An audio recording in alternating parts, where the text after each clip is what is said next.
Hello guys, welcome back to आसान YouTube channel. यहाँ पर हम जीरो लेवल से इंग्लिश सीख रहे हैं। जीरो लेवल का मतलब है उनके लिए जिनको बिल्कुल भी पढ़ना लिखना नहीं आता, वो भी मेरी वीडियोस के द्वारा इंग्लिश को सीख सकते हैं बिल्कुल शुरुआत से, ABCD से।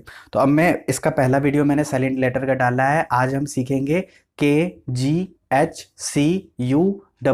इनके कुछ एग्जांपल्स देखेंगे कि ये कहाँ पर साइलेंट लेटर्स आते हैं।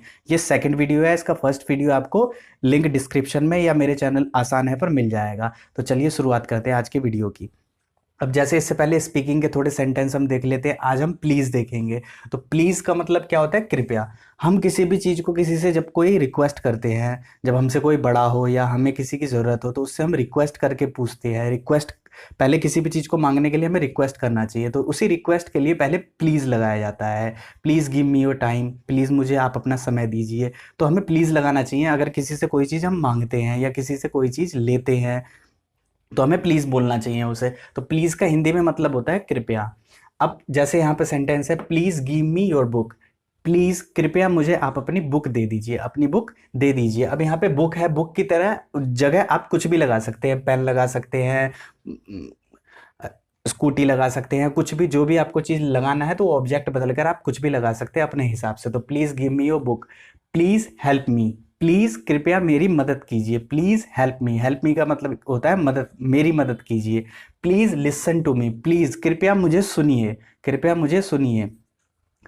प्लीज़ बी सीटेड, प्लीज़ बैठ जाइए, बैठ जाइए, बैठ जाइए। ये आपने संसद भवन में बहुत बार सुना होगा, प्लीज़ बैठ जाइए, ऐसे बोलते रहते हैं। अब please hit the subscribe button. अब आसान है चैनल पे, अगर आपको ऐसी वीडियोस अच्छी लगे तो प्लीज़ सब्सक्राइब बटन को हिट कर दीजिए, मतलब उसे टच कर दीजिए ताकि ये चैनल आपका सब्सक्राइब हो जाए। अब चलिए हम चलते हैं साइलेंट लेटर की तरफ। तो साइलेंट लेटर के जो होता है, इसका रूल क्या है? अगर एन से पहले कहीं के लिखा हो तो वो के जो होता है साइलेंट लेटर, साइलेंट हो जाता है, उसकी आवाज नहीं आती है, उसका साउंड नहीं आता है। यदि एन से पहले कहीं के लिखा हो तो के का साउंड नहीं आता है। लिखा जाता है रिटर्न में पर इसका साउंड बोलते समय नहीं आता है। तो इसको देखते हैं कैसे। KNOW, no. नो का मतलब होता है जानना। आई नो, मैं जानता हूं। यू नो मी, तुम मुझे जानते हो। KNOT, not. नॉट का मतलब होता है गांठ। गांठ, शरीर पर गांठ बन जाती है, उसे हम क्या कहते हैं? नॉट। पर उसमें भी के साइलेंट होता है। इसी तरह से KNIGHT, नाइट। नाइट होता है पर इसमें के साइलेंट होता है, के की आवाज नहीं आती। NIGHT, नाइट की ही आवाज आती है। नाइट का मतलब होता है योद्धा, और खाली नाइट का मतलब होता है रात। रात के समय को नाइट कहते हैं। KNIFE, knife. अब KNIFE पढ़ेंगे तब भी नाइफ है, और NIFE पढ़ेंगे तब भी नाइफ है। तो इस नाइफ का मतलब होता है चाकू। नॉक। नॉक का मतलब, इसमें भी के साइलेंट होता है हमारा, तो KNOCK, नॉक। नॉक का मतलब होता है खटखटाना, knock. Please knock the door, please knock the door. यही प्लीज से हमारा सेंटेंस बन गया, प्लीज दरवाजा खटखटाओ। अब इसी तरह से जी होता है।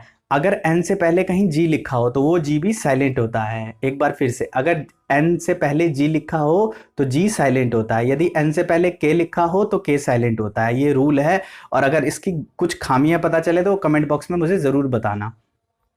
GNAT, अब ये जी साइलेंट होता है, इसकी आवाज आती है नेट। नेट का मतलब होता है मच्छर।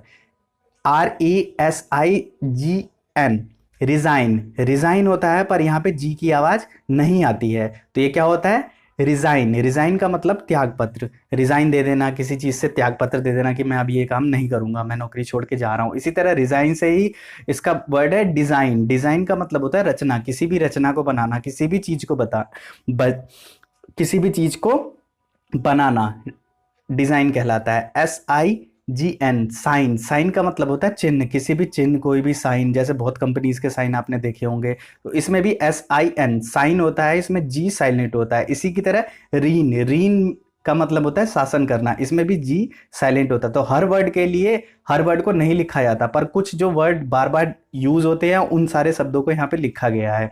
इसी तरह से एच होता है। एच भी साइलेंट होता है, इसका कोई स्पेसिफिक रूल नहीं है, बस ये 3 शब्द है जिसको आप देख लीजिए। HOUR, ये होता है आवर। आवर का मतलब होता है घंटा, इसमें एच साइलेंट होता है, आवर। और वैसे आवर का मतलब होता है हमारा। अवर का मतलब होता है हमारा। इसी तरह से एयर, ईयर। तो एयर में क्या होता है? हमारा एच साइलेंट होता है, इसका मतलब होता है उत्तराधिकारी। आवर का मतलब हमें घंटा पता ही है। और इसी तरह ऑनर होता है, तो ऑनर में भी एच साइलेंट होता है। तो ऑनर का मतलब होता है इज्जत देना, ऑनरेबल प्राइम मिनिस्टर जैसे यूज किया जाता है, ऑनरेबल प्राइम मिनिस्टर आपने बहुत बार सुना होगा। इसी तरह से सी का साउंड है, सी का साउंड भी क्या होता है, अगर उससे पहले एस लगा हो तो सी की आवाज नहीं आती है, पर ऐसा कोई स्पेसिफिक रूल नहीं है, पर इन तीनों में ऐसा ही होता है। जैसे यहाँ पे सेंट लिखा है तो सेंट में इस सी की आवाज नहीं आती है, एस से स होता है, ये भी मैं आपको पहले बता चुका हूँ, तो पहले बेसिक वीडियोस में आप जाके देख सकते हैं। ये सेंट है, सेंट का मतलब होता है इत्र। इसी तरह सीन, सीन का मतलब क्या होता है, दृश्य। अब इसी तरह सीन भी होता है, SEE सीन, सीन का इसको भी बोलते सीन ही है, पर ये सीन का मतलब होता है देखा। इसी तरह से हमारा साइंस, साइंस विज्ञान, इसमें भी जो सी होता है हमारा, इसकी आवाज नहीं आती है। इसी तरह यू, अब यू के कुछ शब्द हैं जिसमें यू की आवाज नहीं आती है, जैसे GARD, गार्ड बना, पर इसमें यू की आवाज नहीं आ रही है, तो यू जो होता है पर उसकी आवाज नहीं आती है, तो ये हमारा बना गार्ड, गार्ड का मतलब चौकीदार। इसी तरह गेस्ट, गेस्ट का मतलब अतिथि, गैस, गैस का मतलब अनुमान लगाना, gas who is this, gas करो यह कौन है, यह क्या है।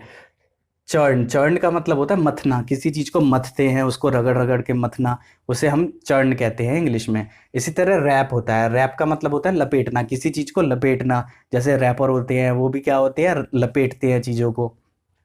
आंसर, आंसर में क्या होता है हमारा, ये डब्लू इसमें साइलेंट होता है रैप में। इसी तरह आंसर, आंसर में हमारा क्या होता है, डब्लू की आवाज नहीं होती, आंस वर नहीं होता, आंसर होता है, आंस वर नहीं होता, आंसर होता है। आंसर का मतलब उत्तर, जवाब।